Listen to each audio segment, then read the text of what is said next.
I was the editor of Sunday Times of India. People in India really don't know much about it. I was supposed to meet Shah Rukh Khan at 2:30 on September 11th at Park Avenue in Manhattan for an interview. My roommate said, "Don't go out, we're under attack." I saw the character of the city changed completely after this attack. Trump is imposing tax on everyone.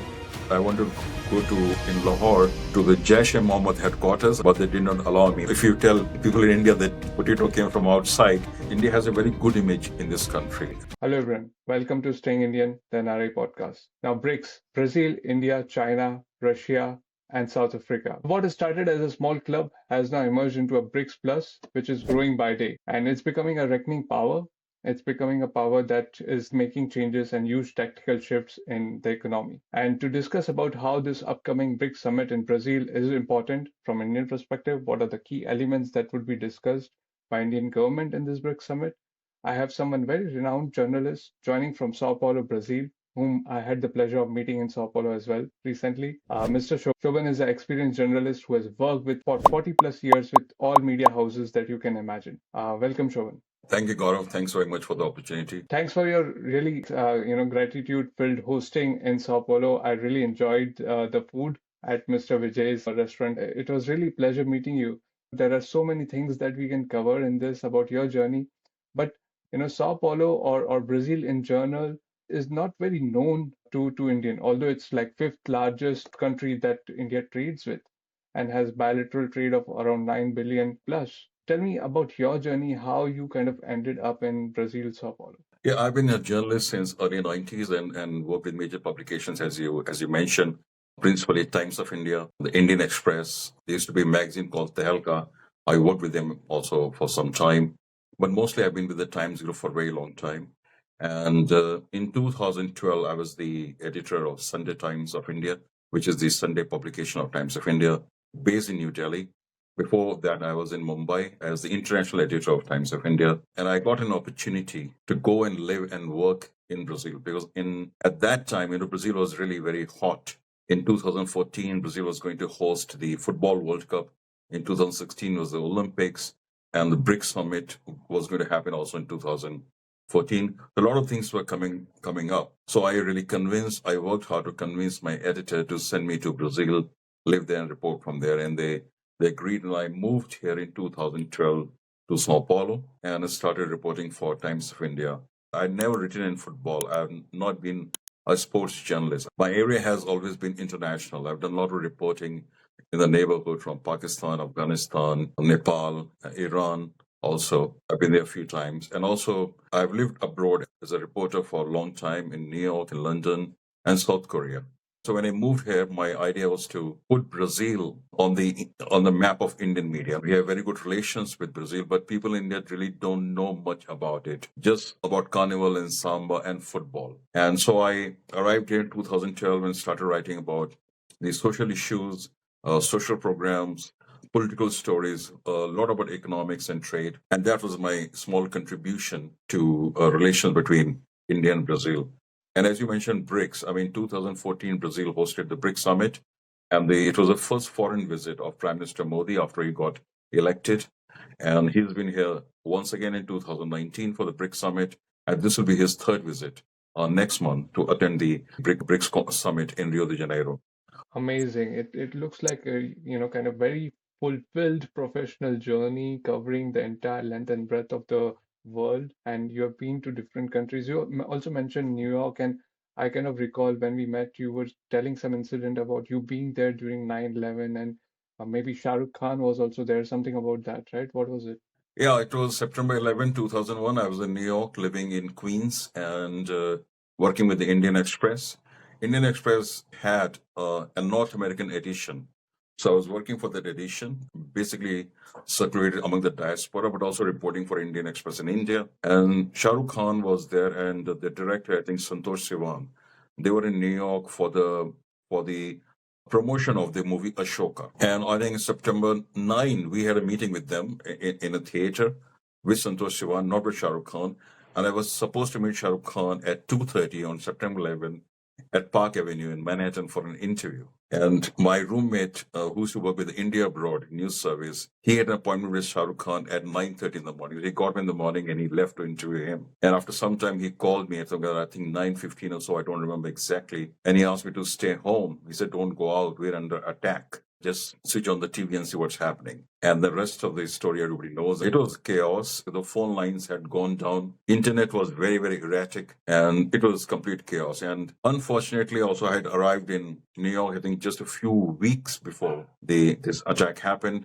I was loving the city, but I saw the character of the city changed completely after this attack. It became a different city. It became a different country. And I think it became a different world altogether. It changed the course of future as we know it. A lot of things changed since then. But yeah, coming back to your professional career, you have been part of various delegations as well.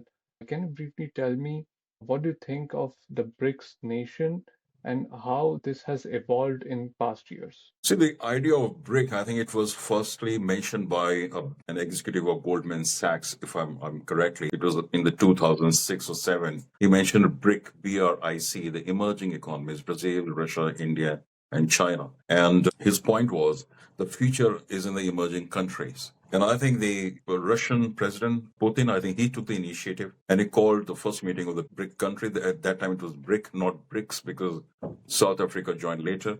And the idea was to make a group of emerging countries because the emerging countries realize that they have become the main engine of growth economically in the world, but their voices were not being. India till now, I mean, India is the biggest democracy in the world, a growing economy. India is the biggest country now, but India doesn't have a seat in the UN Security Council. It's really a shame. Brazil, which is the biggest South American country, biggest economy in Latin America, doesn't have a representation. South Africa, no African country has a seat on UN Security Council. The same thing with IMF and World Bank. They have just become the clubs of rich Western countries. China has a seat in China as well, but also China doesn't have much say in the affairs of IMF or World Bank or other global organizations, how they are run. Russia being a very, very powerful country, a superpower, but not much representation.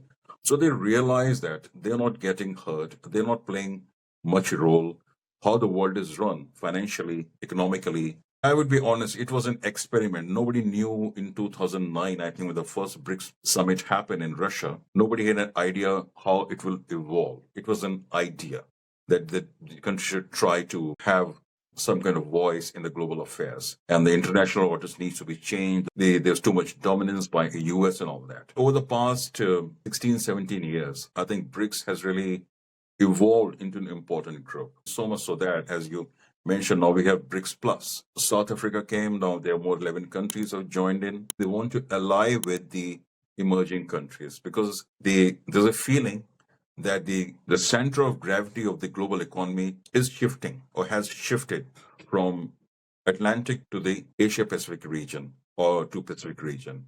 When you say Asia is basically China and India and some other countries, also like countries like Indonesia, Malaysia, Singapore. So I think as a group, I think BRICS has really evolved into a powerful entity. And interestingly, I think the other countries of the developing world, they're looking at BRICS because when the meeting happened in last year in Kazan, I think there were representatives from 25 countries, from Belarus, from Bolivia, Colombia, many countries have shown interest in joining BRICS. So I think in that sense, BRICS has gained a force. It has become an important uh, organization in the world. Of course, there are problems within it. There are problems within the members. I won't say there are problems within BRICS. On the BRICS issues, other countries agree. For example, a lot of people talk about problem between India and China. The problem between India and China is bilateral. India and China don't have any problem on the running of BRICS or on the issues being addressed by BRICS, whether that's finance or economy or environment, development. I think what the BRICS countries are trying to do is trying to give more voice, find their voice, and give more voice to the issues which are important to the emerging world and which issues which have been unfortunately ignored by the Western led institutions. And I think it kind of adds up as well the recent developments that you see in the global economics, the shift from US-led economy policies to a more China-led. A lot of people are also looking this as commercial or a tariff war between US and China that is going on. So I think all of this adds up in the rise of BRICS. I think Brazil and India are two very important countries as part of this BRICS, and we as Indians, I would say, don't know much about Brazil. You also stated about certain things. I think Indians love to support Brazilian teams, maybe for the players or in general. But can you tell us a bit about Brazil, since you have been living there for so many years? What do you think about the culture? We both had colonial past. What do you think about their history and how closely it is aligned with India? Yeah, I think Brazilian history is very interesting. I think, and also it will be interesting to know for the Indian diaspora that Brazil got discovered and became important because of the Portuguese colonization of Goa in India. Because when the Portuguese were trying to reach India, and I think Italian navigator, his name was Americano Vespucci, if I'm correct, he found South America, and then Vasco da Gama landed in India in 1498, and the Portuguese came here. Another navigator called Cabral, he was the first one to arrive here in 1500. So 2 years after they reached India, they reached in Brazil. Brazil was not like India. In 16th century, India was a very developed economy. And India was the center of a lot of economic activity and trade and business and very thriving and vibrant culture. Brazil had a lot of indigenous population, tribes basically, but there was no civilization as such, like Chinese civilization or Indian civilization or the Persian civilization.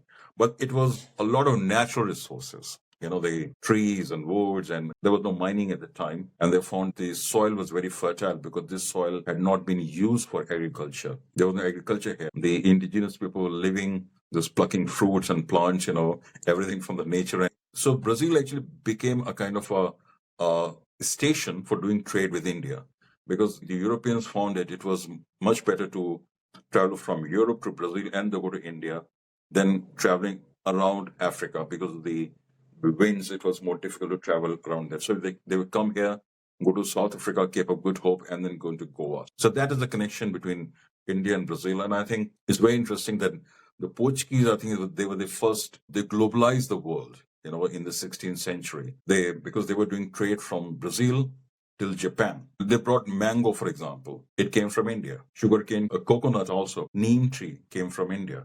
And also they took a lot of things from here, like potato, tomato, things, if you tell people in India that potato came from outside, people will get offended, but it's a fact. Even chili, which comes from Caribbean. So a lot of cultural exchange, economic activity, spices happened. That is all in the past. Currently, Brazil is the fifth largest country in the world in terms of land. Also, in terms of population, it's about 220 million people. It's almost 3 times the size of India in terms of land mass. So you can imagine the population density is much less. But the 85% of the people live in city urban areas. So it is highly urbanized. Just 15% people live in the rural areas.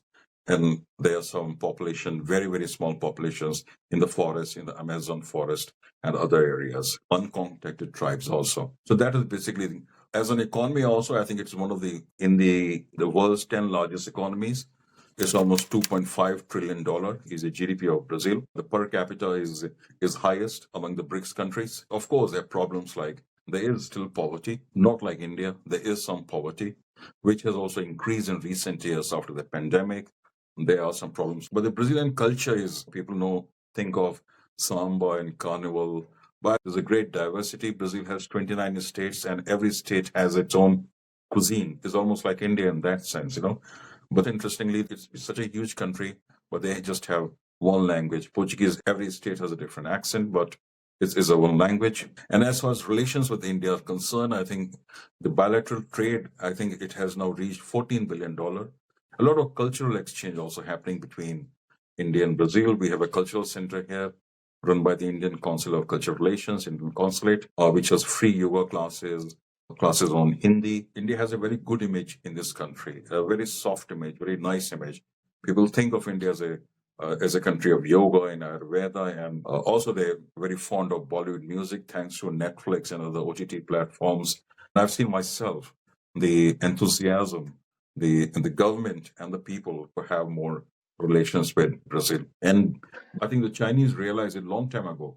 They've been engaging with Brazil in a very, very strong way for more than 30 years, actually. One of the interesting facts that I also came to know that Brazil is the only nation that has a surplus trade with China. So they import less and export more to China. I think that's really good to have in the current scenario where, Trump is imposing tax on everyone. But yeah, you rightly said that India also need to realize and pick it up and make a strong tie and a partner in South America. Yeah, because Brazil has always been a commodity economy. As I mentioned before, they're so rich in natural resources: coffee plantation, sugarcane plantation, banana plantation, a lot of natural resources, mining, everything. So I think they have more than 40 billion or $45 billion surplus in trade with China. I think they have surplus with most countries because they sell their commodities. And that's why when the dollar goes down and the currency goes down, they don't really mind it because it's an export-based economy. So the more they sell and more dollar comes in, it's good for them. Well, as you mentioned, it's one of the largest countries in South America, and it's the fifth largest country overall world. And they speak single language, so the language barrier to enter the market is a bit less as well. And I see a lot of companies are trying to get into the Brazilian market as well, from telecom or from hospitality point of view. I saw some Oyo hotels as well there. What do you think? Are a lot of companies from India trying to expand in Brazil? I think we have very good presence in the area of information technology, pharmaceuticals, and petroleum. All Indian IT companies like TCS, Wipro, Infosys, HTL, they have their presence here and they employ a very large number of local people. Same with the pharma companies. ONGC and Bharat Petroleum Corporation also have very good representation in Rio de Janeiro, working with Brazilian companies. There's a lot of trading happening also between India and Brazil. It's a good presence, but not enough. Recently, I think we have a lot of companies of, as you mentioned, hospitality, IT companies, gold, other things, sugar also, ethanol also. Mr. Nitin Gadkari was here some time back to participate in the BRICS meeting, and he visited some of the companies which produce ethanol because Brazil is a pioneer in ethanol, and that's why the pollution level is really, really low here because most of the cars here work on hybrid engines. Brazil can learn a lot from India also in terms of IT and pharma, but also I think India has a lot to learn from Brazil in terms of use of ethanol, in terms of urban management, metros, rapid transport system, other things. So I think there's a lot of things we can learn from each other and contribute to each other's growth. Yeah, I think India is also trying to develop a hybrid engine based economy where we are not totally reliant on gasoline. But coming back to the BRICS summit that's going to happen in Brazil, and I think there are a lot of events already happening. So can you highlight some of the important things from Indian perspective that we should be looking forward to, or some of the outcomes that can come out of this event? So the theme of the BRICS Summit in Brazil is development with sustainability and inclusive growth. So that is the focus: how to develop, but also how to end poverty, how to include more people in growth, and at the same time with sustainable goals, not creating environmental damage, not creating pollution. That is the theme they've been working on. And I'm glad to say the Indian participation has been very, very good. I'm fortunate that I'm covering most of the events. I was at the BRICS foreign ministers meeting in Rio, which happened. Dr. Jaishankar could not come here because it just happened before Operation Sindoor for obvious reasons. But India was represented by secretary in the Ministry of External Affairs, and then Mr. Gadkari was here for the meeting of Transport Minister. Mr. Khattar was here for the meeting of Energy Ministers. Telecom Minister was here, big delegation. Mr. Om Birla, Speaker of Lok Sabha, he was here with a very big delegation. I met them in Brasilia, and they also came to Sao Paulo. So I think India's participating in all these meetings with great enthusiasm and also contributing in terms of ideas, how to enhance cooperation between BRICS countries, given the theme of development with sustainability and inclusive growth. Just this week, we had a youth summit where the young people from BRICS countries gathered in Brasilia to have discussion about the future of BRICS. There's so many meetings happen and people realize there's a lot of interaction between the governments, but some of the people are not part of this discussion in the BRICS. No, it looks like a very government-led platform at times. But I think that is changing. Now there's a lot of people-to-people interaction also happening this year, and I hope next year when India has the presidency of BRICS, hopefully, I think we'll see more cultural interaction, more interaction between people, NGOs, media. This is also equally important. This year, the calendar is really packed in Brazil. Of course, the BRICS Summit will happen in July 6 and 7, and Prime Minister's coming. Then he goes to Brasilia for a bilateral meeting with President Lula. That is also very important because the bilateral meeting between India and Brazil is happening after a long, long time. And what do you think would be the topics of discussion in this bilateral meeting? I think basically it's see the bilateral meeting between the president and prime ministers is mostly is political, but I think the meeting between President Lula and Prime Minister Modi will focus on business, trade, and also more cultural exchange between India and Brazil. The agenda has not been revealed as yet. It could be in the areas of mining. It could be in mostly energy, petroleum, artificial intelligence, financial crimes, more financial regulation, more financial cooperation. This is we can expect may happen during the visit of Prime Minister Modi to Brasilia on 8th of July. In the current times, if I see, you said that you have worked in Iran as well, and as we speak, there is a war going on between Israel and Iran. You mentioned Operation Sindoor. There has been Ukraine and Russia. So, how does South America place itself and Brazil place itself in amidst of all of these war going on?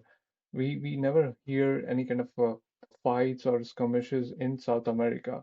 What are the relations between Brazil and its neighbors? I think South America is thankfully one of the most peaceful regions in the world internationally. Of course, there are polarization divisions within the countries. Politically, they may not agree with each other all the time, but there are 12 countries in South America and they all have open borders. You don't need a visa to travel from one country to another. Brazilians can go to Argentina, Chile, Guyana, Bolivia, any country, and vice versa. People can travel across. There's not much border patrolling, there's not much militarization of the borders. I mean, of course, there are some border posts, basic check, but you don't see the situation like what's happening between India and Pakistan. So in that sense, it's a very, very safe continent.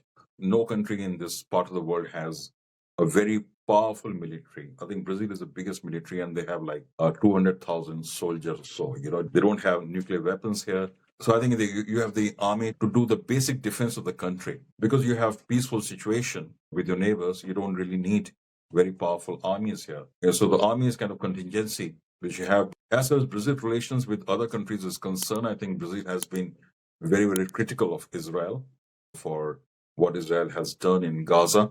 Also, Brazil yesterday has criticized Israel again for the attack on Iran. Brazil has good relations with Iran, and also Iran is now a member of the BRICS. So I think it becomes important for all the BRICS countries. I think Russia has also condemned Israel for unprovoked attack on Iran, and India has also asked for a peaceful solution of the problem in the Middle East. Also, we have seen tensions in our part of the world, South Asia, but I think there's no repercussions as such in South America. We don't have big military bases, American military bases, or Chinese military bases, or the geopolitical games do not affect South America or Latin America in the same way Middle East gets affected or South Asia gets affected. So, Shoban, we were talking about Operation Sindoor, and you at some point also mentioned that you were in Pakistan covering their elections. What was it like being in Pakistan? Pakistan has been a very interesting area for me because when I was doing my master's in political science, I specialized on Pakistan, the politics of Pakistan. So I've done a lot of work on it and written a lot on Pakistan, and I got an opportunity to travel to Pakistan in terms of a military dictatorship and soon after the assassination of Benazir Bhutto and that year itself. So there was a lot of tension in Pakistan at the time. And when you go to Pakistan, you're tailed all the time by the Pakistan's secret service, ISI. They don't leave you even for a minute. I won't say a bit scary, but interesting because I know they're doing the job, but they make it very obvious that they're shadowing you. Because, during my work, I spoke to some academics, some social workers, some political scientists, and people on the street. And I was told later, all the people I met during my visit, they were later visited by Pakistani intelligence and questioned about the purpose of my visit and what was the discussion about. I was in Islamabad and Lahore covering the election.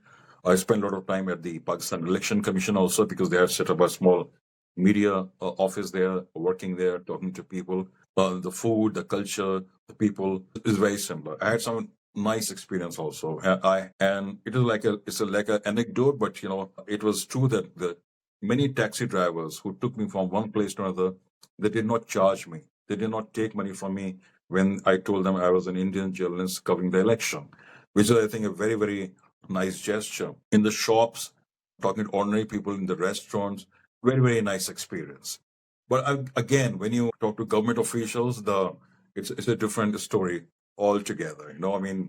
I really saw Pakistan in turmoil at the time. A military dictator leaving, election happening, militancy, a lot of violence, and the Secret Service jailing all the time. It was not easy, but I was able to file 2 or 3 stories every day. I was there for about a week or 10 days, and I did cover a lot of ground. My only regret is that I wanted to go in Lahore to the Jaish-e-Mohammed headquarters. I wanted to go there and do a story on them, but they did not allow me because the Indian and Pakistani visa, they have these limitations. You cannot leave the city limits. And this headquarters is a bit away from Lahore, so I could not go there. But overall, very, very nice experience. And in the next year, I went to Afghanistan to cover the elections there. That was Hamid Karzai's second election. And Taliban was at the time in the shadows. They were not out. And that election I covered in the middle of a lot of violence. So we woke up to the sound of rockets in the morning. Afghanistan was a different scenario altogether. The level of threat there was another level. This is 2009. So I've been to elections in Iran also, a beautiful country, beautiful culture, very nice people. And covering election in Iran was a good experience because they have a proper democratic system, presidential debates, everything which people don't really know outside of Iran, really. So I think these are experiences. Of course, I would travel to many other countries, but these 3 countries I find very interesting in terms of the political situation and culture and people. So I think you would be the right person to answer this since you have done masters on Pakistan politics and you've covered it extensively as well. What is wrong with Pakistan politics? I was fortunate to be taught by Professor Kaleem Bahadur, and he used to explain very beautifully what happened. When India and Pakistan got partition, in India, the people who came to power, the whole generation, they worked on building institutions and processes. And that's how India became a democracy. First of all, the people who got independence for Pakistan were all rich landlords, and landed aristocracy. They had no interest in democracy. They had no interest in land reforms, anything. So because they did not work on making Pakistan a fully functioning democracy. India, we finished the job in 1950, became a republic, the biggest constitution in the world, and we had first election 1951. Pakistan, they could not write the constitution in 57. The first prime minister got assassinated, and the army took over. And Professor Bahadur used to explain it really well, because Pakistan had 2 institutions. One was the military, and second was the civilian bureaucracy. So the military and civilian bureaucracy, they took power because in the absence of proper constitutions, election commission, Supreme Court, active judiciary, when you don't have, so the institution which is available, which is a very powerful institution, army, they took power, and they were supported by the landed aristocrats, the Zamindar class, the Vadera class in Punjab, and they never really interested in making Pakistan a democracy.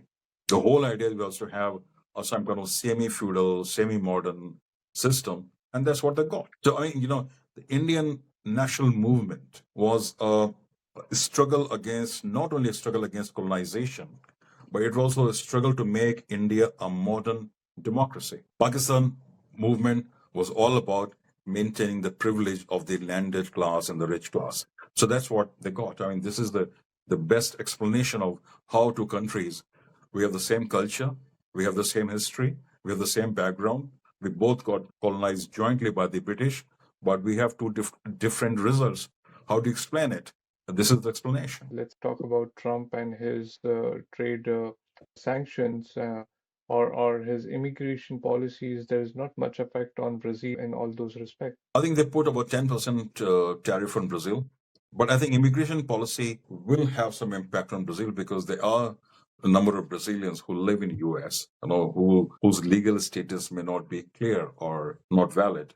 So there have been deportation flights coming from US. Because there are a lot of Brazilian presence in the southern part of US, in Miami and other areas. So on that point, yes, there could be some conflict. But as far as the tariff is concerned, I think after 10%, we haven't heard anything more. Not like what happened against China or what happened against India, but not much is happening on the tariff front between US and Brazil at the moment. I think the focus of Trump administration is more because they know where the real power is shifting towards. And I think he hasn't really given much attention to South America. I think that kind of makes sense and very clear. I think you touched upon a lot of important points. We understood about the nation and how this upcoming summit is important for India. I think on the closing section, I would like to understand is the Indian diaspora in Brazil and how do they feel about India and Brazil are poles apart in a lot of terms and geographically also.